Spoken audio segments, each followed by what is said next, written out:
ဟုတ်ကဲ့မင်္ဂလာပါဒါတော့ကျွန်တော်ရဲ့၃ချိန်မြောက်အောင်ပွဲစားအထိမ်းမှတ်ပါတော့တို့ညီကိုတွေစိုက်ခိုင်းညီကိုတွေပါလားဒါခုကျွန်တော်ဘက်ကောင် special အာယောဒါတော့ချွေရော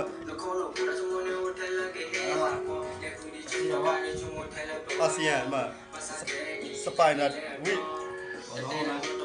ချမ်းမဟုတ်တော့ကောပါပြီကောပါပြီတို့ညီဒါတော့ကျွန်တော်မိတ်ဆက်ပြီးမှပြောတယောက်ချင်းစီဒါတော့နော်ဟာဝါဒါဆောဆာစကောစကောဒါအချမ်းဒါတော့မတိခေတာဒါတော့so good ဘယ်နဲ့လားဒါဆောဆာလေဒါဆောမချေစကိဇာဆိုဒါတို့ညီကိုလေမတရားပါ